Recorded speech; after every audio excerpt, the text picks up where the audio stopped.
Hello, I'm Thomas Dortch, Chairman of the Board of the National Coalition on Black Civic Participation. We're happy to have you join us today as we simply enter in dialogue on Brothers Can We Talk. It's important for us as African American men to make sure that we're on the side of our sisters, the Black women in our community who made a difference, who are standing strong and who have for so many years. And so what we're trying to do as men in the coalition and in our community, make sure that we're shouldering our responsibility. You know, this year we lost three great giants in the civil rights movement that gave us the opportunity to help make sure we had the opportunity not only to vote, to run, but to make a difference in our communities. We lost the late, great Dr. C.T. Vivian, the great John Lewis, and Reverend Joseph Lowry. These are three men who dedicated their lives, their adulthood lives, to trying to make sure that we had fair and equal access. And today, while we just have to take a little bit of time just to whether we go to the polls and vote, we have to register first, which the deadline is passed. But in addition to that, we have so many ways that we can vote, whether it's absentee ballot, early voting. And so the men today are going to dialogue about what next week and why it's so important to us on the 3rd of November. But more importantly, why we must be engaged and involved 24/7. We have to make sure that young people understand that we're leaders in the community and they see us making a difference. That's why, as chair of the Black Men of America, when we say what they see is what they'll be, that's important for our young people to see us. There are many superintendents around this country that registers young people when they turn 18, just as my principal did when I turned 18 in a segregated community back in 1965. And we have to continue to do the same thing ourselves, is make sure we're paving the way. So, sisters, we thank you for your leadership. We thank you for being steadfast. We thank you for turning out and voting. But we want to make sure you understand we as black men know we've got a responsibility and we're going to do our part. So with that, we want you to sit back, relax, be ready to engage, ask your questions. And the phenomenal panel of Black men we have today, I think are making a difference, going to continue to make a difference. And we hope we inspire more of our brothers to get engaged and get involved and to make sure that on November 3rd, we get out and vote. We cannot continue to let rappers and others tell us our vote won't count. We can't continue to let those individuals who are looking to make money off elections and looking to make money off the politicians to discourage us from voting. You know, people sacrifice so that we can have this opportunity to vote. It is a right and it is a responsibility. And that's why the National Coalition on Black Civic Participation for over 45 years has been engaged to help protect our rights, to help ensure that we make a difference. And we've continued from the coalition to be impactful throughout this country. And so I am pleased to join you. The 100 has an initiative called Real Men Vote. And it's been in partnership with the National Coalition and with our more than 70 coalition members, organizations who are working in tandem. We're making a difference. And so let me now move and get out of the way because we have a phenomenal program for you. And I have the opportunity to introduce a sharp young brother who's making a difference. He's been engaged and involved, and we're fortunate to have him on the forefront with us because we want to make sure our young people and our collegiates all understand that they have a responsibility.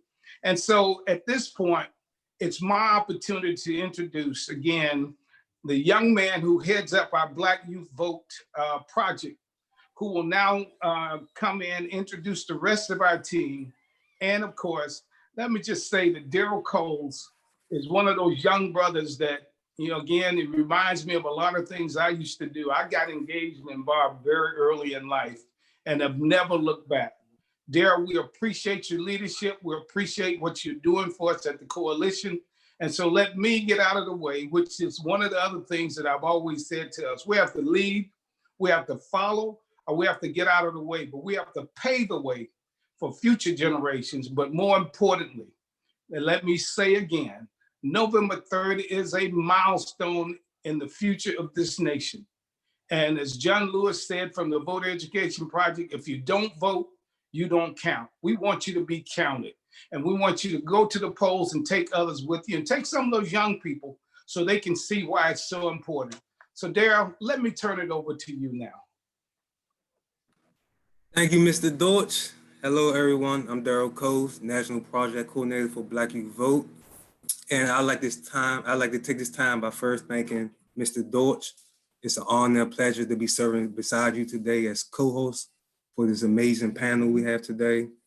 Also, I'd like to thank Melanie Campbell, our fierce leader and president, for allowing us to give us this space to have these amazing conversations that's very much needed in this time. Also, I'd like to thank our media partner, Roland Martin Unfiltered. Also, I'd like to thank the amazing panel that agreed to join us today, that shared their amazing knowledge that we very much need.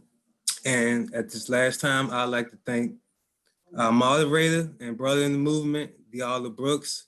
Diallo will lead today's conversation about owning Black men's voting power and protecting Black voters from voting suppression on social media. So further ado, Mr. Brooks.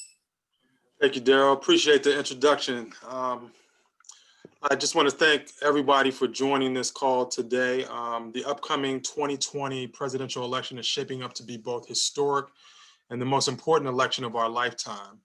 The Black Youth Vote, Brothers Can We Talk table has been set for you to share your insight on whether or not Black men are owning their power in the 2020 election.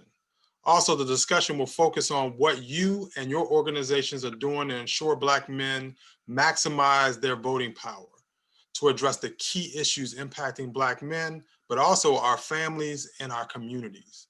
The issues on the table range from the future of the Supreme Court, our economy and healthcare, to the impact of the pandemic, climate change, social justice, and systemic racism. These issues impact African Americans and are not just at the national level. Because of the pandemic, the vast racial, economic, and healthcare disparities are critically affecting how local communities will move forward. As a result, the term vote as if your life depends on it rings ever so true for the Black community. And so far, it appears that the response has been tremendous as early voting in a number of states has been at record numbers. But will that be enough to make a difference? With less than a week until the elections, what has been done so far? What more needs to be done? And we fight off the strong efforts of voter suppression that are being put in place to steal this election and have always been put in place to steal elections for us. And are Black men in particular doing their part to move the needle in this election? Lastly, Black men, especially young Black men, are being targeted on social media and in other ways to encourage them not to vote. The discussion will include your sharing what your organization is doing to counter voter suppression messages targeting Black men. So this conversation is going to be an intergenerational conversation to discuss these issues and to address these issues. So with that, I want to introduce our esteemed panel, the experts here, the ones that are going to give you the truth about what's going on in our communities, and also give you the charge as we move forward to Election Day and beyond. The first panelist I have that I will introduce is Kairu Crimes. He's the Political Capacity Coordinator for the Service Employees International Union, SEIU. We have my brother TC Muhammad, who is a Community Outreach Manager for the Hip Hop Caucus, and he's all over the place, everywhere. We have my brother Christopher Irvin, President and Founder of Lazarus Right out of Baltimore, Maryland. We have also Bruce Frank Jr., who's a community activist. He's a battle rapper, and is also a former Missouri state legislator. We have brother Jamal Watkins, who is the Vice President of Civic Engagement for the NCBCP. Unfortunately, one of our panelists, Vincent Sylvain, is not able to join us today because of the hurricane conditions down south. but the brother is here with us in spirit. And also joining us later in the program, we also have Lee Saunders, who is the president of the American Federation of State, County, and Municipal Employees, better known as AFSCME. And like I said, he will be joining us later. And so with that, I want to turn it over to the panel and ask the first question. And Karu, I want you to go first, and we'll just go down the line answering the same question for everybody. And we want panelists to take about 1 to 2 minutes to answer the question so we can keep the conversation flowing. And the first question is, are Black men owning our voting and political power? And if so, how? And if not, why not? Karu, I'm gonna turn it over to you for the first one. Sure, thank you, brother, appreciate it. Just want to say I appreciate being in this space and appreciate the time for this dialogue. It's much needed. I love this question. I love this question, and I think about this question a lot. And as I take a look across the landscape and assess what I'm seeing, I fully in my heart believe that the effort, the energy, desire, enthusiasm is there for Black men to fulfill the role, take a rightful place, engage, whatever the words you want to use, is there. What I see, the magic missing ingredient that I see is the strong collaboration and unity among Black men, women, and youth. I think there are a set of expertise that Black men, Black women, and Black youth all bring to this landscape. And the ingredient is harnessing that together, identifying these roles, identifying these strengths, and harnessing that power and coming together with a collective voice and roaring loud and proud that we are here and that we are united and that we do not fear. So while I know the energy and effort is there, I feel like the extra sauce on it is just that harnessing of that power across the spectrum among our men, women, and our youth. So yeah, I 1 to 2 minutes. I want to be. I could talk about this till thumbs up. So 1 to 2 minutes. I'll stop there. No, I appreciate it. I appreciate the expression that special sauce that's added on. You know, that's really important. TC, what about you? What's your thoughts on this same topic? You know, it's funny, right when I get ready to start, this train coming by. So I guess that's the sound of the alarm that we got to get busy and get ready. Before I do anything, I'm bringing greetings from our president, Reverend Yearwood, president and founder of the Hip Hop Caucus. Shout out to Melanie Campbell. Shout out to the sisters on the staff, because without the sisters, I wouldn't be here. When they call, we run to support our Black women, and we have to support our Black women. I also just got to take a personal liberty to thank Brother Tommy Dortch. He's going to be a part of my statement and my comments, because he's been down, and I've been down with him for over 25 years when I was a student at North Carolina A&T. And I bring that up because he made sure that Black men was a part of institutions that help us make the changes and the policies that we need in our community. So with that being said, I believe that Black men, as I've seen over the years, are involved and are voting and are taking their place in the political process. The question is, are we as organized as our sisters? Are we as organized around the issues? So we do see a lot of Black men that's in politics and are voting. But I think we have to come together more so in a collective way around the particular issues that affect us, and break out of our silos and stop going in the different directions, and really coming together as a unified front as far as what are the issues that are directly facing Black men that we have to fight for, that we have to stand up, as we're looking at our sisters in the current political landscape that makes it look like we're not there. But the Black men and the ones that I've seen are protecting at the polls and are showing up at the polls. Yeah, that's a great perspective. And I think also, you know, being able to kind of change the narrative that Black men are not at the table, I think is really important, because, you know, as we see by this panel, Black men are showing up, and we just have to increase that and unify us as we do that. Christopher, I want to turn it over to you to answer that question, the same question as well from your perspective.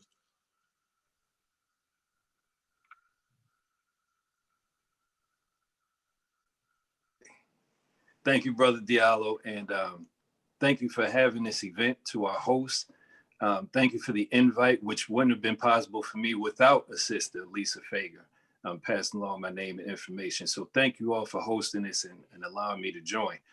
I first want to recognize that in this time with the synergy around what's happening, we are seeing more participation of Black men and Black people in general, women as well. But I also am focused on history. And so we aren't participating as much as we need to, as much as we can. But the history of that is that we live in existence that is, we've been encultured to feel powerless. And so even at the conclusion of slavery, we saw people who didn't leave the plantation because they didn't feel that they could go anywhere and take care of themselves. We feel as if we have no power. We're also in a time with forward-facing camera phones. At first, we had just the camera on the other side, and now we have this forward-facing camera that makes everything all about us. And so if we don't feel that our one vote can change anything, we sometimes feel that we don't have the power, again, in culture, to not feel that we have the power to make change. But now in this time, again, synergy, we're really getting back to a basis of organizing. It's not about the individual, it's about a movement. And more people are feeling empowered to initiate movements among their friends, within their communities, and even beginning organizations that are about the people as opposed to just themselves as individuals. And so for me and my organization, it really is about tapping into the history, teaching people about movement building and organizing and initiative advancement. And so with this show, again, I just want to thank you all for having this and allowing me to participate. Thank you. Those are important points. And I think, understanding our history, making sure we understand the history around voting, our participation, and just our legacy in this country and beyond is part of the conversation that we need to have. And with that, I'm gonna turn it over to Bruce for you to give some thoughts on this very topic as well, the same topic as well. Absolutely, and I share the sentiments with my brothers before. I'm appreciative for being here. Are Black men owning our voting and political power? As a whole, no. I am in the cracks and crevices of the community. I'm in the hood, and we can't own what we don't know we have. And part of the issue is how we communicate that, because this conversation about voting often becomes very divisive, and it becomes a talking at instead of a talking to. So when we're trying to explain our political power, and we're trying to explain how important a vote is, although yes, people die for our right to vote. Yes, we stand on the shoulders of great activists and folks who fought for civic engagement and fought for our voting rights. But that's not going to get it done today. With our young Black men that we're talking to, we got to show them. We have to show them that they have the political power. In 2016, I was elected. I voted more times in 2016 than I voted my entire life before that. And one of the greatest powers on earth is the thought that nothing will change. And that's one of the things that, as Chris was saying, those are one of the things that's been embedded in our community, in our heads, in our entire atmosphere. And so when we look around our communities and see the same things, no matter who the president is, no matter who the mayor is, no matter who the governor is, then it's easy to have that thought. And so when we talk about as a whole, yes, there are some wonderful, organizations that's pushing forward, and all of us on this panel are doing the work, but as a whole, I don't think as a whole we're owning it, and we can't own it until we absolutely empower and educate, our folks on what that political power looks like. No, I appreciate your remarks, Bruce, because oftentimes when we talk about the power of the Black vote, particularly for Black men, we oftentimes focus on those of us that are, working in organizations or, that are, that have reached a certain level of success. But oftentimes we tend to forget our brothers that are, on the street, in the street, that are most impacted. And so in order for us to round out how we engage, we have to make sure that we're reaching everybody within our community, every brother, and making sure that they have the tools to not only just speak for them, but give them a power of elevating their voice. So I truly appreciate your comments on this. Brother Jamal, what about you? What's your thoughts on this same topic? Well, Diallo, first and foremost, like everyone else, I want to thank, of course, the folks that are with Team Melanie, Leader Deutsch. I see Holly, Tanya, but it's also good to see the mix of brothers who are on, this Zoom. I used to work for Kairu over at SEIU, and of course, Bruce Franks in the great state of Missouri. I think what's interesting about this conversation is I want to take it from a slightly different angle, data frame. When you look at the research, women actually turn out more than men in the US across all racial and ethnic groups for elections, with the exception of Asian men and women. Asian men turn out about 1 percentage point more than Asian women. So when you start to think about it from that lens, if you just looked at it as gender, women are outperforming men, period. Now, in the Black community, when you start to look at the gap is real. It's about a 10% gap. And I think to what Bruce lifted up is the reality of why I believe turnout in the Black community is lower at times, and even lower for Black men, is because of the way in which voter suppression is set up. And I'll use a quick example.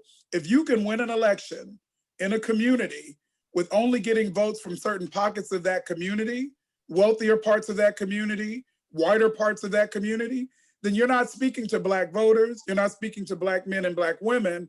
And so in essence, our vote is not connected to our reality. It's almost as if we are invisible or erased. And so part of the game changer, at least from the NAACP's perspective, if my president and CEO were here, or any one of our volunteers, we have to actually flip the paradigm. That means knocking on doors. I mean, COVID is not allowing for us to do that anymore in the real way, but reaching community so that the voting block and the voting power changes. Because if a community like Anacostia here in DC actually becomes the community that dictates who the mayor is, then the mayor and the city council is going to cater to that community. But the game is set up so that they can win without even touching that community or fixing that community. And so I think in many ways, we're dealing with an issue around getting rid of gerrymandering, but also literally turning out more and more folks to flood the system so that we shift the reality. Because right now, when we think about COVID-19 and you hear the essential worker and the most important folks on the front lines, those are folks who don't make a whole lot of money. Black and brown folks, those are actually the folks that keep us safe at home. And so how do we flip it so that those folks, the voters and the folks who are determining who's in the White House, who's in the halls of Congress, because then you change the paradigm. But until we get to, I think, that reality, we're struggling with this notion of, oh, is it Black men versus Black women? It's not. It's us versus a system that makes our vote undervalued because we're economically suppressed, we're put in communities, we're gentrified, we're redistricted out of track. So it's the crack and pack strategy. There's all these layers and we got to break through each and every one of them. And I think to Bruce's point, then we got to make sure that the real connection is you vote, but therefore what? What comes after that? Because voting doesn't end it. We elect a whole lot of people. And if you broke before you elect them and you broke after they get elected, you're still broke. And so how do we change that paradigm? And so I believe there's many layers to it, but the data is telling us we got a crisis in a lot of ways. And it starts with us getting more and more folks to just participate. Yeah, I mean, I appreciate those points as well, because I think, getting behind the data, but also making sure that as we, try to uplift Black men, that we don't overly scapegoat Black men as as the primary problem of why elections turn out the way they do.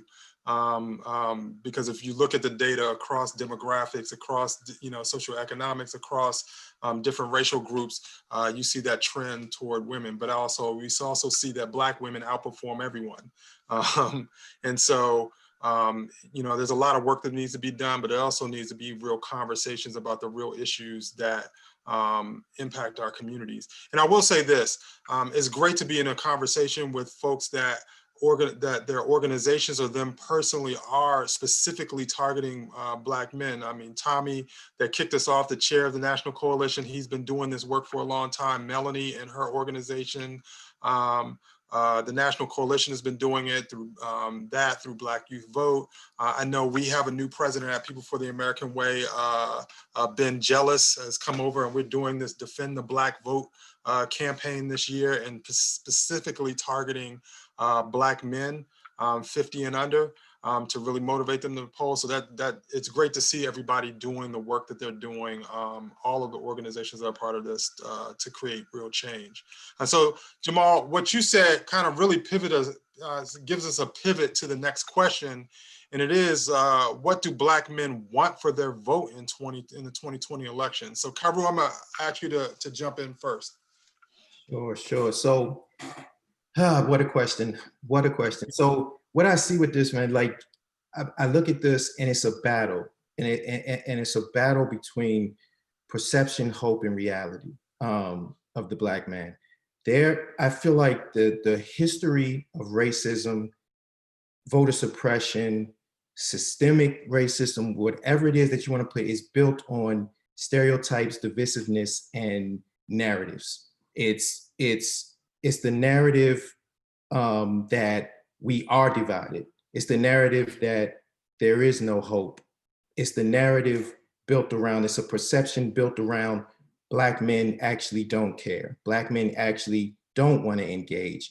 And it's fed into to where that perception becomes sort of enough of a reality that the marginalization piece is empowered. So you start to divide and exclude.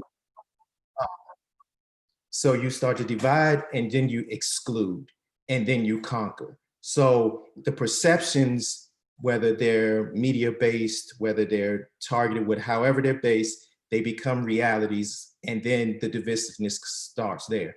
So the hope is built upon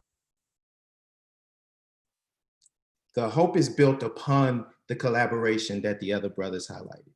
The making sure you're talking to folks, not at folks, making sure folks understand how to engage and how to show their power. So I feel like what Black men want, and speaking as a Black man, it's information, access, knowledge, and understanding. So it's access to the information, understanding of the historical barriers that we have seen year after year after year, the fights that we have had to overcome, and then the understanding and the realities that we do care. We do want to engage. We do care about our Black women, our Black youth, our communities. And I think that once those stereotypical barriers are broken down, and those silos and those narratives that create that perception, I think then we move to hope, and then we move to the real reality that we actually do want to engage. So that's kind of how I see it. Cool. Appreciate that perspective on that. TC, what about you? What do Black men want for their vote in the 2020 election? What do we want for our vote? You know, I'm gonna go what we want first, but Bruce kind of and Jamal kind of opened me up, so I'm gonna close it with something else. But I'm gonna start it off like this: what we want is what the Constitution says we should have: life, liberty, and the pursuit of happiness. That's what we want.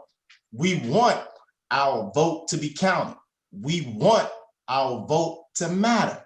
We want policies that will make us have some substantive changes in our community, like housing, like healthcare, like the Clean Air Act, like the EPA regulations won't be rolled back, like policies that will actually make a change in our community.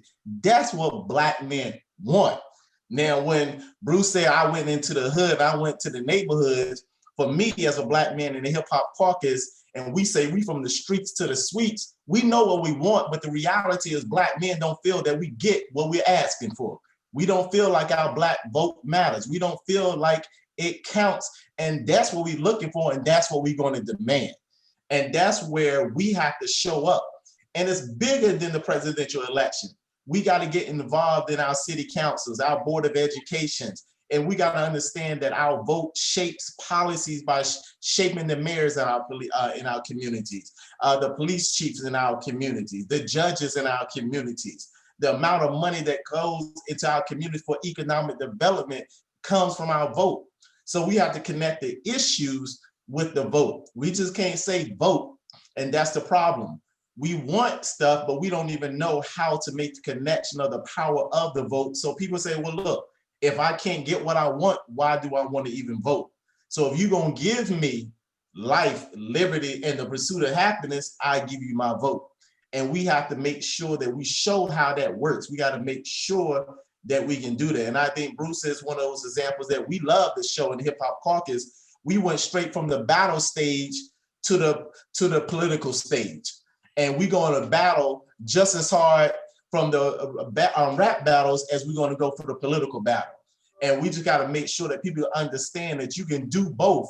We are not just one monolithic people. We are diverse in our thinking. We're diverse in our actions. But we ask, what do Black people want? The question is, are we giving Black people what we want? And are we giving them what they need? And they need some good housing. They need some good policies that will make their lives better so they can have life, liberty, and that pursuit of happiness. Yeah, that's the real truth. And TC is going to always bring that real truth to the conversation. And I think it's important for folks to understand, before I get to you, Chris, you know, we look at what the protest movement, we look at the protests that are happening on the street. Voting is one part of civic engagement. So protest is a part of civic engagement. Voting, showing up at the ballot box is part of a civic engagement. But then the accountability part on the back end is also a part of civic engagement. And so, you know, while we want to exercise and encourage folks to exercise their right to vote, you have to also show up on November 4th and November 5th and January 1st and January 25th. To make sure that elected officials are held accountable to the things that we need in our community. And so when we look at what Black men want, we want to be able to hold folks accountable to the things that we need in our community in order for life, liberty, and the pursuit of happiness, as TC said. So Christopher, what do you think? What's your thoughts on the same topic? So the problem for me with Zooms is when you're on panels as strong as this, people steal your thunder if you don't go first. And so, well, I absolutely echo what the brother said before me. I just want to bring a little something different rather than be redundant. What we want from our votes, as was said, sometimes we don't realize the power of our vote. Often we don't realize the power of our vote, and so we're not engaging. And so what I encourage people to want from their vote, first, by understanding that politicians shape policy that is enforced by the police. Clearly, we see what's going on nationally and how impacted we are by policy created by politicians and by way of policy enforcement, otherwise known as the police. And so what we have to start demanding from our vote are politicians who see us within policy creation, who accept our input, who understand that Black lives matter, but so do Black voices in policy creation, so that when the policies aren't respected, that policy enforcement is not just on us, but also on those who would negatively impact. So again, so much was said before me that I wanted to say. I just want to make sure that we're also understanding and sharing with the people that we're able to touch, that again, politicians shape policy that is enforced by the police. And when we vote, when we participate in the political process, we can impact those outcomes, be it the politician that's elected, be it the policies that are created, but also to include how those policies are enforced or the violation thereof. That's powerful. And I'm glad you made that point, because you and I were had a conversation about policing on a Zoom for another organization a couple of weeks ago, and you made that point, and that was something that stuck with me, and it was, you know, really important how you articulated that, and folks just kind of continuously need to hear that. So I'm gonna go to Bruce for your perspective on this question. What do Black men want for their vote in 2020? What do folks want? When you're on the street and you're talking to folks, when you're in the community talking to folks, what do they say that they want? They want their life expectancy to go up. They want to be seen. Because if you look at the policies, if you look at everything that's happening, who does it disproportionately affect? Even COVID. COVID exposed something that we've been knowing about, you know, what's happening in our community forever. Now, white folks just get a small insight on what's going on. But unemployment, been affecting it. Access to healthcare, been affecting us, right? And so when I talk and when I conversate, you know, it's always about life expectancy. The fact that it's places in Missouri that St. Louis, you know, you take the Delmar Divide on two different sides. You got a difference in median income by $70,000, $80,000. You're talking about life expectancy where you have someone who is white, same age, same everything, health, everything. And their life expectancy is 20, 25 years more than the Black man, the Black woman. So when we look at these policies, we want our life expectancy to go up, because a lot of these things we can't even talk about because we losing our young people, right? They don't get to care about climate change. They don't get to care about student debt relief. They don't get to care about these things because they're not making it to 16. So you talk about gun violence prevention from the root cause in our communities, right? Like, no, not over incarceration and not over enforcement, but we're talking about you know, identifying it as a public health epidemic, right? And understanding what that, you know, looking at it through that public health lens. Everything that we're looking for is in the way of making sure that our life expectancy go up. Yeah, man, that's probably the realest statement right there. You know, as I talk to folks, you know, it's the same thing, particularly, you know, in the community where folks just want to be able to survive. It's about survival. And so what we want to do in 2020 and every election is have folks that are elected that will increase our ability to survive in this country in a way that we're healthy and happy and able to build community in a way without these obstacles that sit on our shoulders. So that's a powerful point. And I hope folks take that in as we have conversations with folks and as we hold elected officials accountable, that, you know, COVID has peeled back that onion that we always knew, but now the rest of the country got a chance to see that the life expectancy for Black folks is much lower. And particularly for Black men is the lowest of any category. And so we need to do a lot of work to create change there. So Brother Jamal, what's your thoughts? 2020 elections, what do we want as Black men? You know, I mean, I agree with TC, Christopher, and Bruce already. I would add the layer, you know, we want real results. And so, you know, life expectancy is definitely key, as Bruce lifted up. But what we want to see are politicians who get elected and actually deliver. And what I mean by that is I live in Washington, D.C. And if you ask any DC native, somebody who's been in DC for generations, they'll point to the mayor for life, Marion Barry, and say, he, as a mayor, made sure that contracts went to the Black community. So growing generational wealth. He made sure that the Small Business Administration, who are giving out loans to businesses, made sure that Black businesses got their share of the wealth. He made sure that investments and in community improvement. So did this neighborhood get a new park? It's our neighborhoods. So when you start to think about the notion of what we want folks to stop giving us lip service. And the truth is the Republicans and the Democrats have all failed us. You can go down the line of politicians. You elect these folks, they say, oh, we're gonna do this, we're gonna make your life better. And then it's back to business as usual for the wealthy ruling class, their friends, their clique. And I'm also talking about Black politicians too. So in many ways, what we're really pushing for and what we want is for the reality to change. And we can measure that.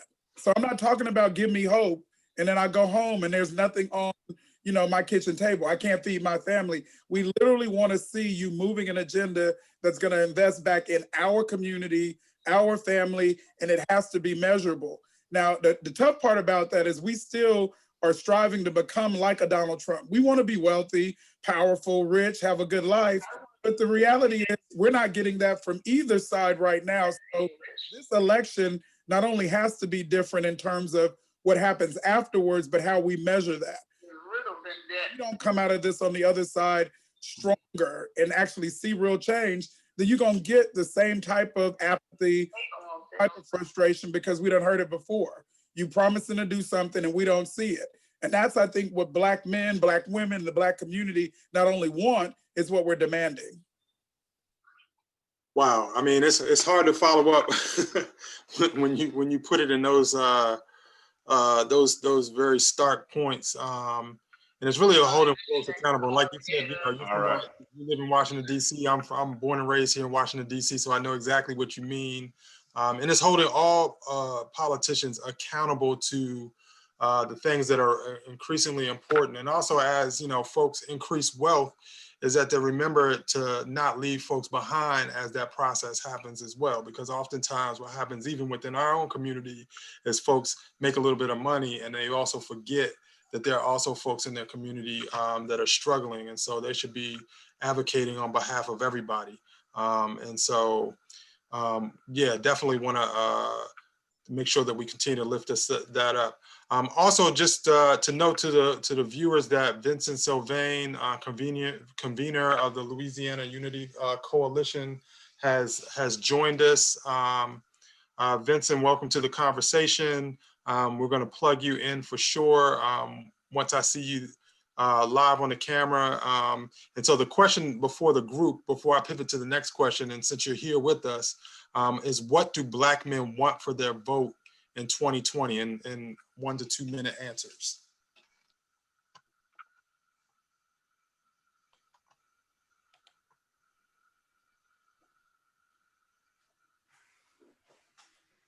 Hey, Vincent, how you doing? Oh, I'm doing fine, Over here, we in the middle of a hurricane evacuation.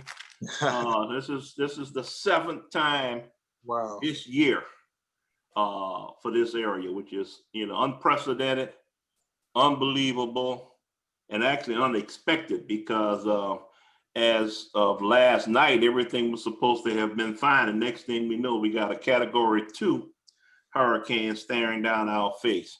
So I was in a process of trying to check in the hotel. My room's not ready, of course, but I'm here with y'all now. Appreciate having you here. What was the question? I'm sorry. No, that's all right. The question was, so we've been going through a conversation pretty much about what do Black men want for their vote in 2020? I think the main thing we want is respect. If we can get, if we can get respect, that goes a long way. Far too often, many Blacks feel, Black male in particular, feel as if the rest of society don't feel that we are as important, or the worst, fear. That the fear that other folks have of us, for no reason at all, just because we are Black male. And so if we can get respect, and that respect across the board, from men, from women, from Black, from white, from everyone else, I think that would be the main thing. Cool. Yeah, we definitely want more respect. And I think, the brothers on this call have, definitely giving folks a call to action. And then also there's things that, from 2020, what we want to do is organize ourselves to create the power necessary to push folks toward the things that we want. Not only just sit back and ask, but stand up and show a unified front around the key issues that are impacting our community. And with that is equal opportunity. For far too long, Black males have had to be twice as good as the white counterpart in work, even in sports. We all remember the time when one of my childhood heroes was Willie Lanier, middle linebacker for the Kansas City Chiefs.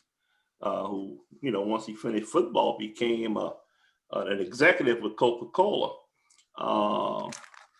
But he played a position that Blacks were not supposedly intelligent enough to hold.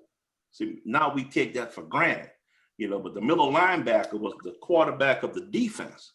We all know about the quarterback's position, but the middle linebacker and the center was considered the two most intellectual position in football. And that was Willie Lanier anchoring that defense for the Kansas City Chiefs, and that's what I respected. I remember the first time I met him. I'm with the mayor's office at the time, and we hosting a Super Bowl in New Orleans. And I'm like, oh man, these guys going all gaga over these football players. And I don't know, what's this all about? And man, and then I saw this guy coming my way, and I'm like, you Willie, you Willie Lanier, And I grabbed his hand and I said, "It's not gonna score." Well, he know what that meant. That meant I had read his book. It was Willie Lanier, Lou Brock, Bob Gibson, all of those, some of those, I know for you younger guys on the line, y'all don't know who I'm talking about, but all of those guys were pioneers in sports because they did things at position.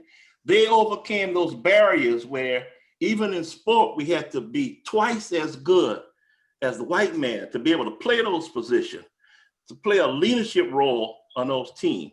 So when I say we looking for respect, it goes all the way back to that. It's not just in the executive suites, but even on the playground.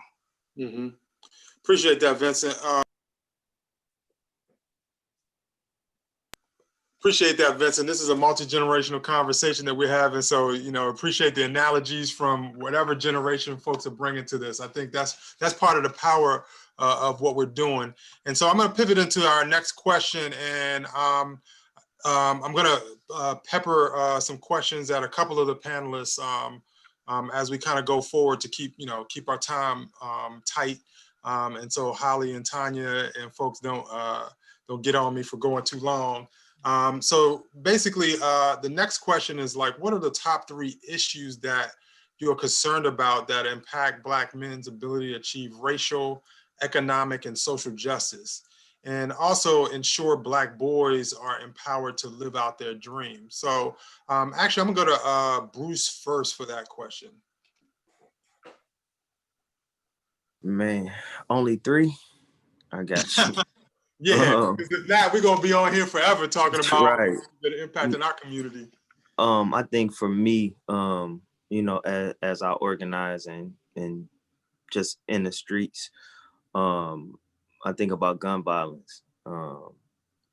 And when you think about gun violence, you think about the different ways to address gun violence, and you think about the different organizations involved in that, and most of them are whitewashed and white-led. Which is problematic for addressing gun violence in our communities that are disproportionately affected by it.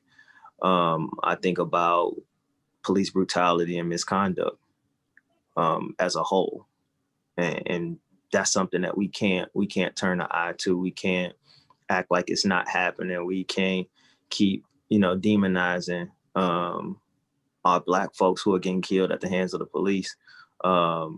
They as soon as it happens, they pop up old pictures and they records from high school and so on and so forth, but that has nothing to do with the fact that they should still be here.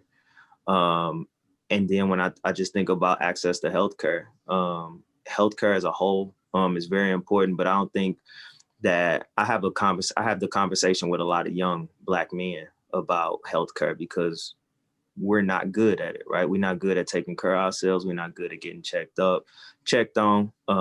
It's a mentality thing, but it's also mainly an access thing, right? And so when you talk about healthcare, I feel like those are 3 of the biggest things for me, because without those 3 things happening, with that, no access, with police brutality happening every day, on top of the inner community violence. And I don't use Black on Black crime because there ain't no such thing as Black on Black crime. Inner community violence that's happening.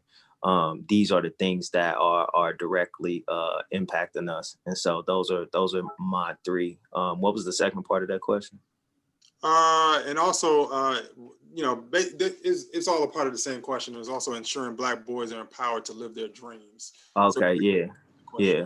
So yeah, all of the A's to that, right? If we got access to healthcare, if we have the right violence prevention programs and the violence interruption programs, the right reentry programs, the right all these different things, then our Black boys can be empowered to live out their dreams. I'm raising a Black son, and these are things that I think about each and every day. So yeah. Cool. Jamal, what about you? What are your thoughts on that same question? Top 3 issues concerning the community, Black men's ability to achieve racial, economic, and social justice. So I'm like Bruce. 3 is hard to do. Hey, and I'm going to mix it up a little bit, but I would say this whole issue around education is still an issue for us. And when I say us, because Black men are Black fathers, and when you're talking about generational wealth, et cetera, if your children don't have the best education, the best inputs, then we're missing something. And I think that's going to be a part of our fight forward, given COVID-19, austerity budgets. When you got California saying they're about to fire 175,000 public school teachers, this education thing is an issue for us that's both short-term in the immediate and long-term. Second thing I would say is definitely healthcare. And healthcare, not just in the sense of taking care of our bodies, but the health of our community, meaning when I think of health, I'm talking looking at policing budgets and that whole defund movement, because we being harmed physically in terms of police violence. I'm thinking of traditional healthcare, like actually having all of the needs that we would get through traditional medicine. I'm talking about food security and nutrition, that whole food justice piece, that's healthcare to me. And I'm talking about wealth connected to healthcare, because you think about the health industry and the money that moves inside of that machinery, we're cut out of that. So healthcare for me is a broader notion. That would be my second bucket. And then the third, and this is, I believe we have to do this, and this is probably more internal, we got to do more of this. Like if the Black community isn't connecting the dots, forcing each other to have conversations together, strategizing together, we got to get the ice cubes back. We got to get all the folks who are out there doing all kind of foolishness to actually come together and strategize around what's going to get us free and keep us free. And so that's less about voting and what's happening outside of us and more around how we internally continue to double down. The sad reality is Donald Trump, I think, has forced a lot of us to play together in ways like we wouldn't have otherwise. Right. But we do that even more. And we got to double down on that even more. So for me, it's, education, health, the broader notion of it, and then us as a community being even tighter as a community, not only in the short term, but in the long term. Yeah, I think that's incredibly important. I think also looking at our issues in buckets, because it's hard to micro focus on just a couple of things, because there's so many things that are interrelated and impact our communities in so many different ways that we have to be kind of versatile to be able to play in a sandbox together on all these issues that are impacting our community. So I'm going to pivot to our next question, and I'm going to go to you, Karu, to start off. What is your organization doing to bring brothers together to bring about the positive change we want to achieve in our community? So talk about it, some of the work that you all are doing, that you may be leading at SEIU or beyond to do that. Sure, man. So I would say in my duty at SEIU, so I'm in the political department, but within that, I lead our Black civic engagement work. So part of my charge is to connect politics to community, connect elections to real change, and to connect ballot boxes to real life solutions. So some of the stuff that we do is not only, we know we need to turn out, we know we need to vote, we know we need to hit the numbers, we know we need that stuff, but then there are community nuances within these voting blocks, that the messaging piece, the narrative piece, Are we talking to Black men the right way? Are we reaching Black men? Are we saying what Black men want to hear, need to hear? And are we listening? When we do all this polling and this research and we get all this wonderful data back, are we actually listening to that data and using it to inform the work? So part of the work is strategic partnerships, linking with the right partners, mapping out the in-state partners, the national partners, understanding the state tables, finding out where the community work is based, who are in these communities doing this work, who is talking to Black men, who is putting in the blood, sweat, and tears to reach out to Black men, and are we having the right conversations with these groups and empowering them to do the work, whether it's through funding, whether it's through collaboration, whether it's through access to tools, resources, data, platforms, elected officials, other groups, larger groups, or is it maybe we are a communication hub, right? So it's using the strategic partnerships to make the right connections to actually connect elections and political work to communities in real life situations. So I say it's a lot of work, and I could go on and on and on, but I think the main value add to our civic engagement work is that making this stuff real and linking these elections and these turnout numbers to actual policy, legislative, and community change. Great. And I think you said it's really great because, you know, working at national organizations, sometimes we get overly nationally focused, but, you know, you made some great points about kind of making sure that we take our focus down to where the rubber hits the road, which is those communities, and making sure we're understanding what they're already doing and add value to what they're doing versus trying to come in and dictate what what those folks need to be doing on the ground. So I think that's an important point, and I commend you for the work that you're doing and your organization is doing to create real change. I'm going to go quickly to Bruce with the same question. Actually, I'm sorry. I'm going to go to Christopher with that same question. Thank you, Diallo. Here in Baltimore, I created the Lazarus Rite. Lazarus, just like the story in the Bible, someone who was allowed to come forward and go forth and tell his story. But what was interesting to me in the story of Lazarus is after being in the tomb for as long as he was said to have been in the tomb and then called forward, he didn't walk with a limp. They didn't indicate that he was blind in one eye. Basically, he was whole. And so after spending that time in the tomb, he was brought forward and called forth and told to go forward whole. And so when we have people come to our program, predominantly formerly incarcerated, but also simply underemployed or undereducated, the first thing that we do is education based. And so I tell people that we're an academic reentry program. And part of what we give them is a lot of what has been discussed here today. A little bit of political science, a little bit of ethics, a little bit of civics. And we want them to see their participation and the impact of their participation differently within this society. Again, these are people who have been impacted by policy. And initially when they come to us, they tell us why they don't vote and don't care about voting. And by the time we're done with them in their process and tell them to go forward and tell their story, they have a different perception and a different outlook on their ability to participate and impact the very process that incarcerated them. And so, and of course, after the academic portion, we then train them for their Class B CDL license, commercial driver's license. So now people with a different perspective also then have a different economic potential. That ball of an individual that we create, we have to remember that these people in the communities that they come from here in Baltimore, in East and West Baltimore, come from communities where they are the most over-policed, therefore the most overcharged and over-incarcerated in a city where we do not have a focused reentry program.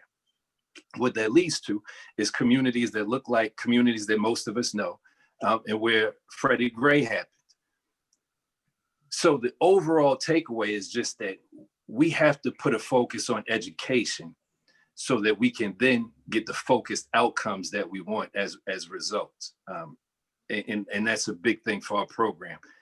What I personally want, you know, I'm able to join you all on a Zoom and I'm wearing a white shirt and a jacket, but I'm no different from them. I spent 7 years in the system here in Maryland, in the prison system here in Maryland. So I'm talking to people that I know because I'm one of them.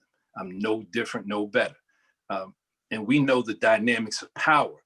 We were, you know, joking about this before we went live. Just as Black folks, we love competition, and we know power dynamics. I want the vote to be seen as just as powerful a tool as a gun. I want them to feel like, yo, if a bunch of us get together, we're gonna hit a lick. We're gonna put in place who we want in place to get the outcomes that we need for our communities. I want them to understand that there's nothing wrong with being selfish over your community of people. We have to retrain people. We have to be unapologetic about it. We also have to remember in the 3 things that were listed, I had my little list. I put down education, employment, but I also put down media. I believe his brother Jamal outlined what we're doing right here. We have to remember that media is Spanish for middle, and he who controls the middle controls the message. Other people have known this for a long time. It's time for us to understand it and not get caught up in the celebrity of media, but understand the message of media and how we need to get back to controlling both our images and our narrative. Wow, that's important. I think, you know, the conversation about controlling our images, controlling the narrative, particularly, and it helps me actually pivot into the next question I'm going to ask TC to answer.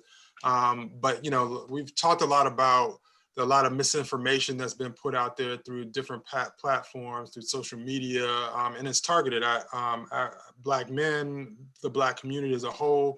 One is a way to disenfranchise voters, but also how do we work, the need for us to work to control the narratives and also make sure that we dispel misinformation that's out there, and like was said earlier, continue to educate our communities about the truth, making sure that they have the right information to make the right decisions about their lives, both whether it be about voting or other circumstances within their lives. And so that's something that's, you know, really imperative to us, all of us, as we do this work at various levels. And so TC, I want to come to you on this next question, which is, what is your organization doing to counter the aggressive voter suppression messaging that is targeting Black men, and also to discourage them from voting? What are you all doing? I know you all are engaged in some work around this. Yeah, you know, so I know you got the wonderful job as a moderator, but I'm gonna do hip hop and just kind of do a montage of all of the stuff that I got skipped on those questions. Handle your business. I say that, and the reason why directions. Jamal said something real key that I want to go back to. We don't like political pimps. Nobody like a pimp to pimp us. So politicians, we don't want no political pimp. So for us, we're not just nonpartisan, we're post-partisan. So we're not just not making sure that you don't deal with no party, because we don't care which party you come from, don't pimp us. So after the election is over, we're going to stay on you. So like Bruce said, we'll bring the streets to your suite. You know what I'm saying? We'll bring the streets to Capitol Hill, because they have the right to go in the Capitol and see you and make sure that you're doing what you say you're going to do for us. So that's one thing we're going to do, right? Because this is a life and death situation. We were talking about, what do we want? We want us to be dealt right with Black Lives Matter, but the whole gamut of Black Lives Matter. We want to lift up Walter Wallace Jr.'s name, because we're dealing with people still getting killed. So we are using our Respect My Vote campaign to make sure that everybody has their voice. So we're using our cultural expression to shape our political experience. We're making sure our Respect My Vote campaign lift up and use arts and culture. We had T.I., 2 Chainz, Charlamagne and God, all returning citizens to let you know that you have the right to vote. Right now, you can go to respectmyvote.com and you can learn about the tour that we're on. We're doing stuff virtually across the country, but we're concentrating in North Carolina, Florida, Virginia, Michigan, and in Georgia, and getting out to vote and making sure that people get to the polls, because we're not going to stop. So just like, you know, some of the hip hop songs, we ain't never scared, move, get out the way. We coming straight to the polls, and we want to make sure that we give the space that political expression is voiced. And, you know, as I wrap up on this, we also got to make sure that we use our vote to make sure that not people get minimum wage, but living wages.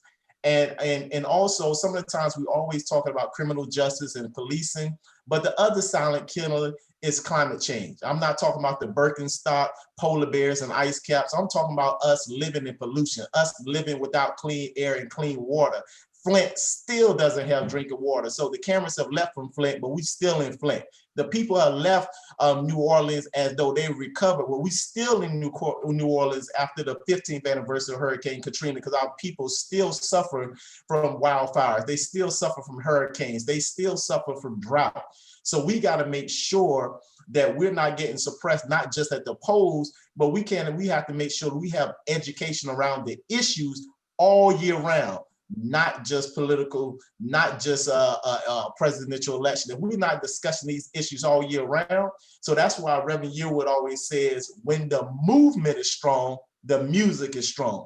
When the music is weak, the movement is weak. So we're seeing Black conscience. We saw the BET Awards last night and Rhapsody getting the Lyricist Award because the movement is strong and people are looking for something to hear. So we can keep making this movement strong. As Jamal said, we got to keep having these conversations. And we got to let the voice of the people be heard. And the Hip Hop Caucus allows the people's voice to be heard and not muffled by those sitting in a seat that we put you in. And we can quickly take you out. Brother TC. Facts, my fault. Facts, talk. I need to hear all of that. My fault. No, it's all good. It's all good. We all brothers. This is how we talk anyway. When we not on camera, this is how we roll. So it's all good. Appreciate you bringing that truth to this conversation, TC. Always know that you're gonna bring it. So you know I appreciate that. And Jamal, same question to you. And I'm jumping around with the question just for time's sake, so we don't take up a lot of time. But we have a bunch of questions to go through. But Jamal, also the same question around, you know, what are you all doing at the NCBCP to fight voter suppression and the messaging that's really targeting Black voters to really, you know, discourage folks from voting? Because, you know, what they're doing is not necessarily trying to get folks to vote for a particular candidate. They're trying to get folks not to vote at all. I mean, that's a good question. TC, feeling everything you said. I'm going to lift up two things. I think the first thing that we've had to do as the NAACP, our president and CEO, Derek Johnson from Detroit, lives in Jackson, is recognize that the NAACP may not always be the best messenger. Everybody don't rock with the NAACP. And sometimes the NAACP locally has failed our people and our community. And because of that, we have had to pivot to a reality of cleaning up and getting our house in order as a first order of business, because you can't be credible if, you know, half of y'all are bootleg. The second thing we've had to do was to understand that we needed to partner in a different way with existing organizations, new organizations. So think Black Men Build, Phil Agnew, ACEN team, alongside with the Divine Nine fraternities. We just started a Reach 1 Million Black Men campaign with the Omegas, the Alphas, the Kappas, Sigmas, Iotas. Again, not the same communities, because guess what? You may not know what a fraternity is, but you may know what, hey, this little Black Men Build thing that's new, that's my cousin. And so when we think about all those connectivities, we even had to pivot to how do we engage in a different way with labor. And so working with Kairu and Jerry Hudson, sometimes we take all of our brands off and we say, look, we just want people to have a livable wage, being able to have some health care through their job, and to be able to make it. Call it the Fight for 15 if you want. You don't have to know who's behind it. So I think we've had to adjust our reality. And so that's a big bucket. But then we started clapping back Facebook. We did the whole Stop Hate for Profit, because if you think about it, Zuckerberg and his folks is all about money and not about telling truth. So disinformation and misinformation hitting the Black community. When you got Russian companies who are pretending to be Black Lives Matter groups to scare white folks so that they vote against our interests because they think Black people are trying to kill them or take over, or vice versa, that whole platform is messed up. So we decided we were going to fight Facebook, Instagram even. And what Derek has said as our president, it's almost like the electric company. Facebook is huge. They make a lot of money. While you fighting them, sometimes you got to keep the lights on. So that don't mean we don't use Facebook to reach our people, but it doesn't mean we give them a pass. So I think at the end of the day, it's been a dual reality of we've had to reset who we are as a messenger, get our house in order and partner in a different way. And then we've had to take on some of the bigger actors in the disinformation, misinformation space, like a Facebook and their algorithm, because that's going to keep going on after this election. That don't go away. And so if we get those two things right, I think we come out better on the other side, but it's still work every single day to get it right. Yeah, I appreciate that. And I'm going to kick it to Vincent to answer the same question as well in 1 second. And I know, since Ben Jealous has come over as the new president of People for the American Way and former president of the NCBCP, that's one of his charges to us too, is that we've launched this Defend the Black Vote campaign, and we've reached over 2.2 million Black men around the country in about 25 states to turn out to vote, but also touching them multiple times, particularly in the way that they are receiving information, but also to make sure that we're kind of dispelling the myths that are out there, making sure that they're having accurate information, they know where to go, because a lot of times folks don't show up or their vote is suppressed because somebody gave them bad information, or somebody made, put up obstacles in a way that made it much more difficult. So, and then also folks need to know that folks care about whether they're actually participating. And it's something that we'll have to continue after the election too. I mean, part of it is not just touching folks now, but touching folks going forward. So I think that's important. And Vincent, I know you're doing some work as well. I'd love to hear your quick thoughts on this topic as well. And that's if you're still here with us.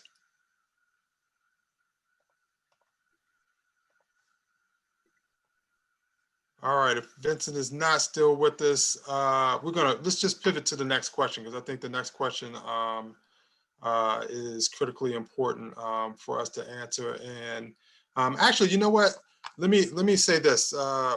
As we're, looking at the work that we're doing, I know, Bruce, you were kind of clapping and weighing in. I want you to kind of weigh in on, as you're on the street, talking to folks, as you're in the community, talking to folks, like, how are you, pushing back against voter suppression, about the misinformation that's out there around voting, and also just encouraging folks? By first showing up, right? By meeting people where they at, because that's the one thing we don't do. We don't, as a whole, like, we don't meet folks where they at, right? And they're not, this is dope. So this ain't no diss to it, because I needed all of this, but they not on our Zoom calls, right? They not on our Facebook feeds. They're like, everybody on our news feeds, for the most part, they going out to vote, right? So we got to get out in the streets. We got to go in the cracks and crevices. We got to go to the dice games. We got to go wherever we got to go to reach people, because when I show up, I look like them, right? I speak their language. I still rap. I was elected and still battle rapping to this day, as I continue to talk about politics, as I continue to talk about the things that I talk about, right? And so I meet people where they at, and when we having these conversations, they tell you, they say, oh man, I thought I couldn't vote. Oh no, you could vote, because here's what it is. I remember one thing real quick when I got elected, right? All the elected officials, most of the elected officials hated me. Right? They hated me, like even the Black ones, because when I got elected, I showed our people where to go look at these bills, how a bill is passed, what the budget is, when these meetings are. You know what I'm saying? Like, I showed them how to hold me accountable as an elected official. The people loved it, but the system didn't. And I always say, it's better to be loved by the people and feared by the system. And so at the end of the day, like, we have to meet people where they at. And the way we push back, and the way I've been pushing back, is educating them face on, right? Not through text, not through, thinking 100,000 people gonna show up for these different online meetings, which are dope to get the information out there. But we still got to put our boots on the ground. And we know because of COVID, it's kind of hard. But at the end of the day, we got to get creative. You know what I'm saying? I started a thing where I took all my youth, and we started a text chain.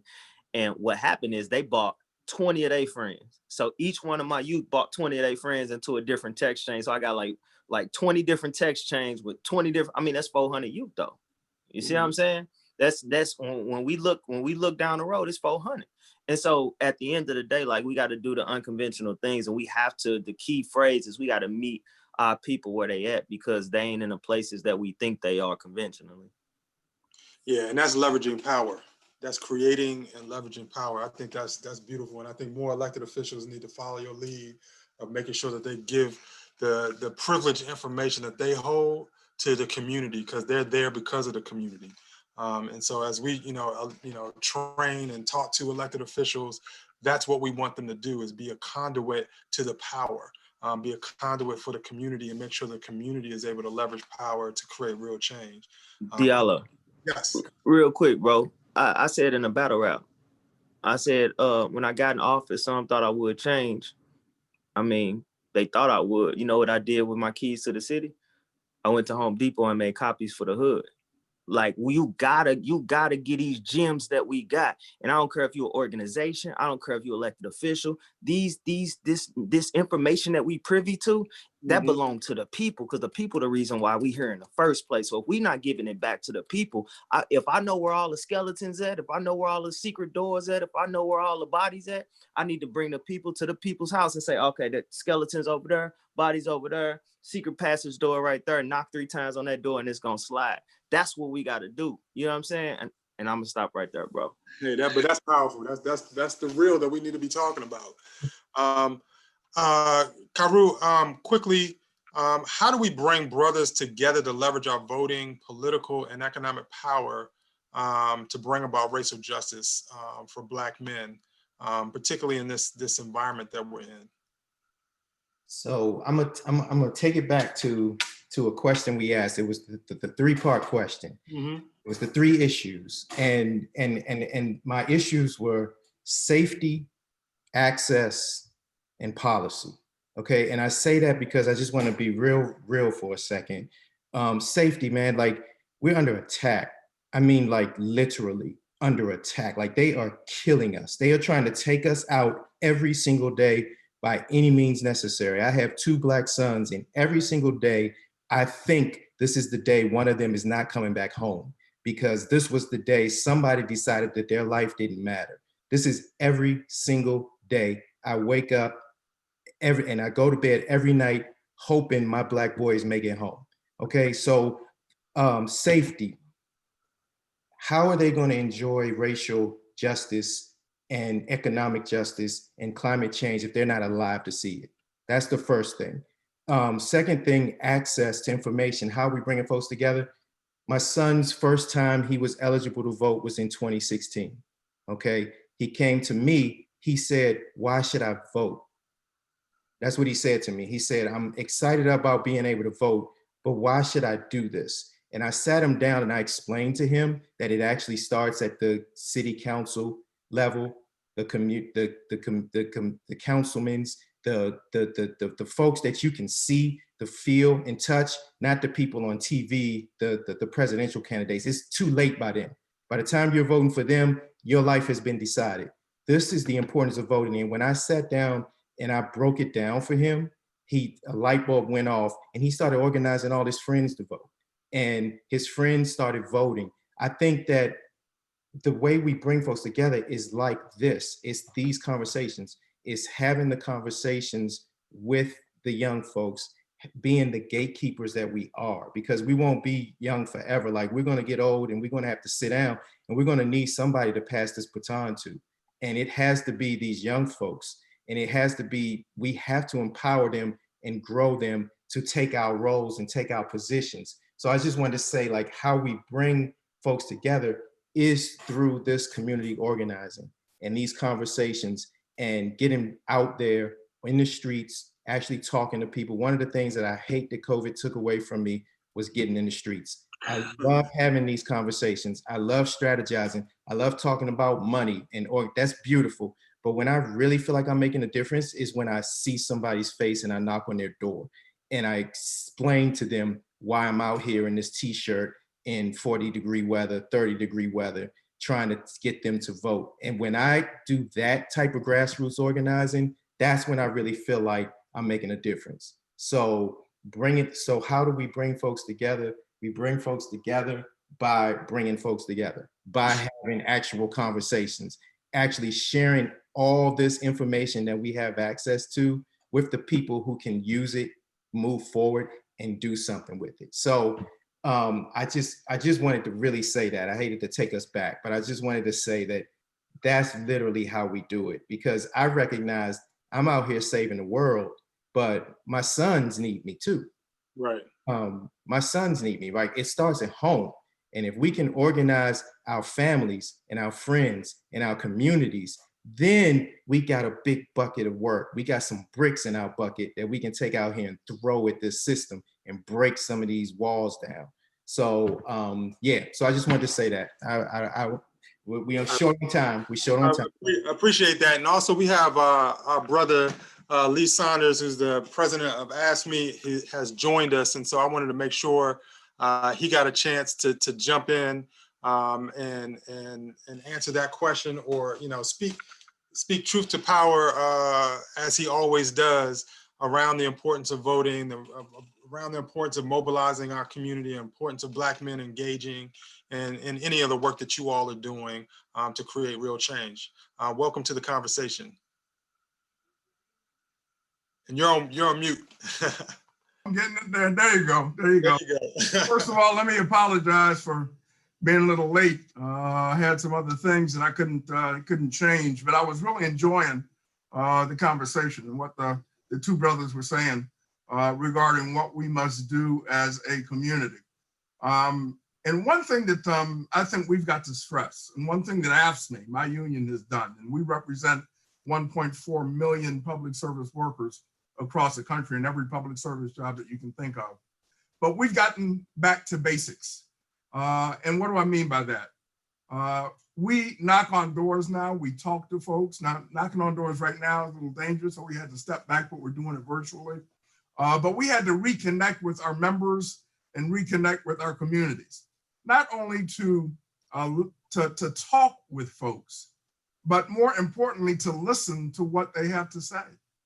Listen to what the issues are that confront them and their families and their communities, and then develop a strategy around that. And we've been doing that within our union. We've actually had 1 million conversations with our members, individual conversations, talking about the issues that confront them in their communities, and listening to what they have to say. Now, how does that transfer into the political environment that we're in right now?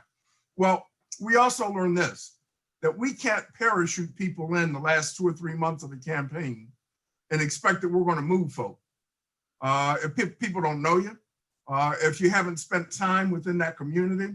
So we are working very, very closely with community organizations in targeted cities across the country, where we have a year-round program, not only in talking with our members, but talking to our communities, talking to the folks that are experiencing the difficulties every single day, and developing an action plan and talking to them about what needs to be done, and keeping that conversation going day after day after day. And these are folks that live in the community that are knocking on those doors and are talking to folks. People know them. They aren't strangers that are coming to their doorstep. People know them and they relate to them and they trust them for the most part. And you develop a program around that. We're doing it in Milwaukee with a program called Block. We have a program for Our Future, where we're doing it in targeted cities and states across the country. And we're talking to folks and developing a strategy and a plan and urging them to get out to vote. Once you have those conversations, because you're going to have some tough conversations where folks are going to say, it doesn't matter. It doesn't matter at all. Our voices aren't heard. They aren't listened to. You might come in here 2 weeks before the election and talk to us, but it doesn't matter. Our problems still exist and they aren't being addressed. That's why you've got to engage, we believe, in the manner that we're engaging. We've even reached out, and I've talked with Chris Paul of the NBA. He's the NBA president for the Players Association. And everybody knows on this call, on this Zoom call, that they've been very active and very vocal about the problems associated with our community and racial injustice And they have taken a microphone and they have blasted that out. They are an effective tool to use in engaging, especially our young Black males, engaging them in discussion and them listening to what they have to say. So we've got programs all over the country where we're using some of the NBA players to talk to our young Black males about why it's important to engage, not just for 2 weeks, but year round. And that makes a difference. And I think it's going to make a difference in this election coming up next Tuesday. But we've just got to put the pedal to the metal and do everything that we can to mobilize and organize and educate our communities. But listen to what they have to say. Those individuals who are living it every day and coming up with solutions to the problems and holding those politicians accountable once they get elected, not walking away saying it's over. The job's never over. We've got to hold those politicians accountable to address our concerns.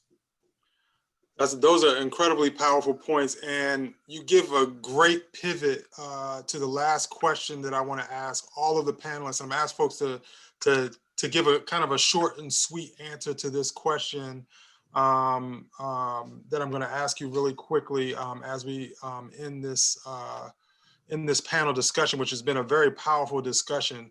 And the question is, what should Black men be doing after November the 3rd to leverage their voting power? And so, Lee, you just kind of made a strong point about engaging people beyond just this election cycle, beyond just the last 2 weeks before election, but having a robust conversation. So I'll let you lead off that, and then I'll kick it to all of the panelists to respond quickly before we wrap up. Well, quite simply, if those individuals who we have helped to get elected think that we're going to disappear after it's over with, then we're wasting our voice because they're going to listen to other voices.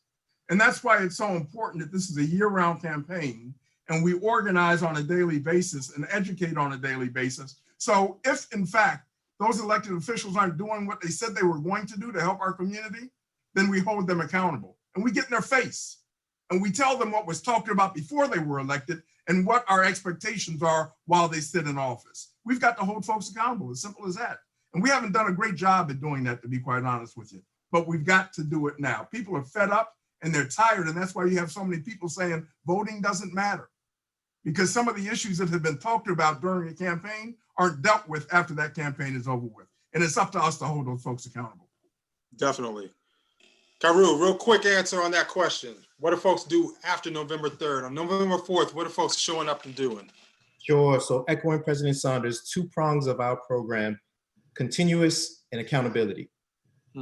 But we cannot show up on people's doorstep and then disappear for 18 months and then come back. We have to stop doing that. They do not respond to that. It is not a good way to get things done. Secondly, accountability, electeds, also accountability of our networks, accountability of our family members and folks who have voted to join in the accountability piece. And then the last thing I would say is you have the accountability, you have it going on year round, but then there's also an organizational piece to it. So I'm pulling together convenings with groups around what is the post-election work that needs to be done. It is post-election, post-inauguration. What should we be doing as a community of organizations to ensure that this work continues to progress? So I know we needed a quick answer, so that's kind of like how we're looking at it. Appreciate that. Appreciate that. I appreciate you for participating. Let's see, the next one, TC, go ahead and answer the same question. So very quickly, one of the things we have to do, people have to see all of us looking different in a unified front. We have to be unified. So when you see somebody from the street, doesn't mean he ain't connected to the brother in the suit. And we got to actually mean that and be bonded beyond the elections.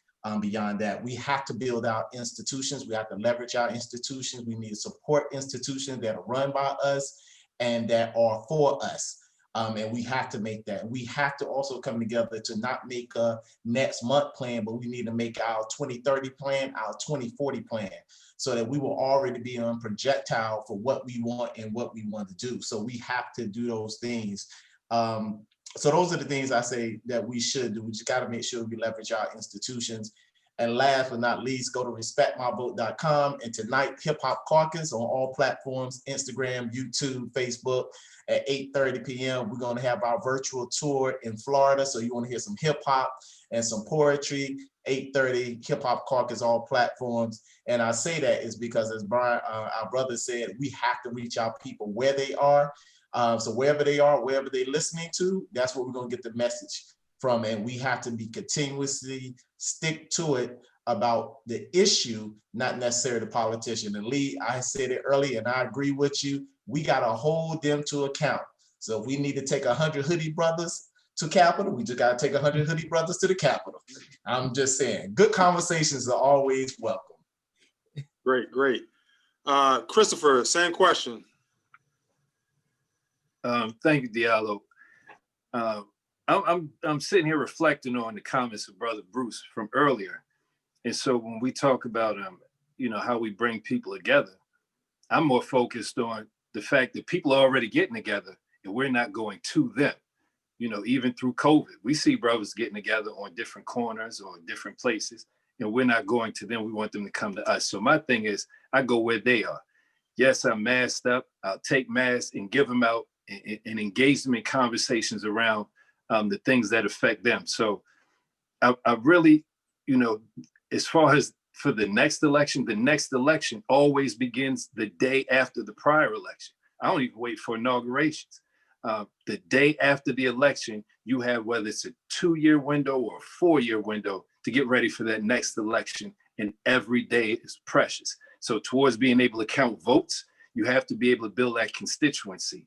And education is, to me, more important than registration. We got a lot of people to get registered, don't know what the issues are. They don't even know what the positions are they're voting on, or what their roles are. The creation of policy, as well as the allocation of the public monies. People don't know this, whether it be the local, state, or federal position. So we have these periods, and we need to start the day after an election to begin to educate people towards registering people. And we have to go to where the people are and stop trying to make them come to us. They'll come to us once they know who we are and where we're getting together, but we got to go get them. Sounds good. And Bruce, quickly for you too as well, same question. What are people doing after this election? There we go. I agree with everybody, so I'm not gonna repeat that. So what I'll do is I'll say, what can us Black men who are in these spaces who hold some type of position do after this elections? You can support candidates that look like me and understand that politics, this is what politics looks like. Politics looks like hip hop. Politics looks like tattoos on your face. Politics looks like coming from the south side of St. Louis, south side of Chicago, straight from the hood, right? These organizations we have, they get the same candidates in and they back them, and then we back them because they're the incumbents. Stop that. Stop the respectability politics. If they're not right for the community, I don't care how long they've been there, because part of what's going on is the miseducation by the politicians who have been in there, and it's prosperity in our poverty for them. It's prosperity in our poverty for them. So they are okay with 500 people turning out to vote. They're okay with the communities looking the way they look, and that's not okay. So what we can do as Black men in this space is take everything that we've been doing, a lot of the things we've been doing for the past 20, 30, 40 years, and throw it out the window. Sounds good. Jamal. Yeah, thank you, Diallo, for moderating this. I would say I'm going to do a play off of what Bruce just lifted up. I agree with everyone, but when we think about this moment, I think about what my father constantly says, and everybody says this, but iron sharpens iron. We have to hold each other accountable as individuals and as organizations. So that means Bruce Franks has to keep pushing us to make sure we're connecting to the people who are most in need and actually not slipping back into a middle-class conservative agenda. President Lee Saunders, who I know is going to keep us honest on making sure that we walk the walk and talk the talk about livable wage, working people, working communities, and do the hard work, even if it means sometimes we got to fix what we're doing to get it right. I need Darrell to make sure that at the end of the day, Daryl to make sure at the end of the day, we're thinking about millennials and Gen Z, because if we're going to hold politicians accountable, we got to hold ourselves accountable. And that sometimes means keeping ourselves honest about who we represent and what we're here for and what we're here to do. And I think when we do that, we actually produce what is best for our community, our people, our families, et cetera. And just like all of you, NAACP.org/volunteer, we got a few days to get this right in terms of turning out the vote. If we are your vehicle of choice, you can text, phone bank, volunteer, you can do no contact canvassing. But at the end of the day, I do believe if we stay connected, stay together, stay focused, keep ourselves really honest about what we're doing, and then hold them accountable at the same time, we have a new political reality and a new normal into the future. So I want to thank all of the panelists that joined us today for this conversation. Kairu Crimes, TC Muhammad, Christopher Irvin, Bruce Frank Jr., Jamal Watkins, Vincent Sylvain, and President Lee Saunders. Really appreciate the perspective that you all brought to this conversation. Appreciate the NCBCP, who I'm a board member of. I appreciate Black Youth Vote, and everybody, and even we're also being live streamed on multiple platforms as well. So I just want to thank folks for joining this conversation. I think it's an important conversation that we can take beyond just these platforms, but take it back to our communities and continue to fellowship as we do to create real change.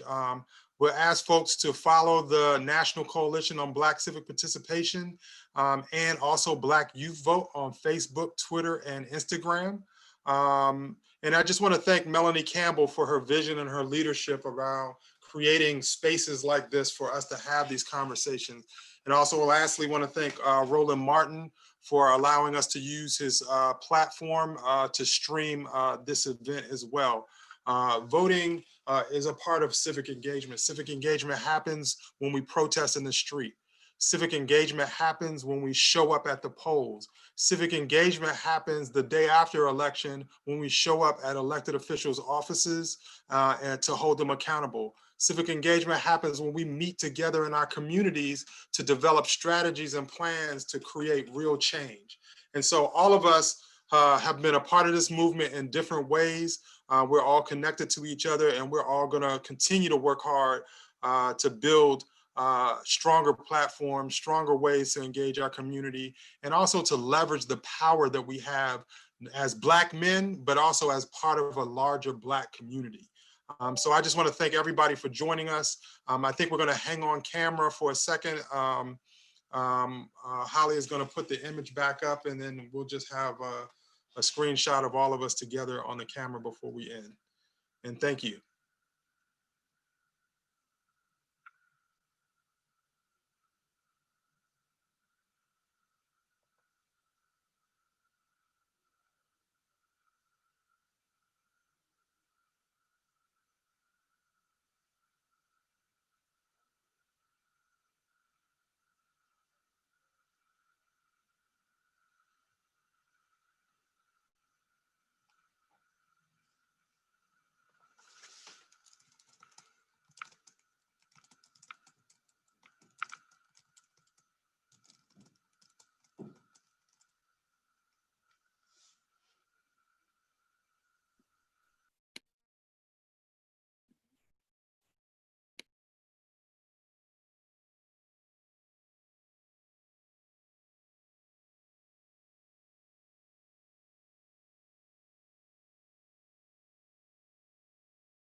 How we looking, y'all?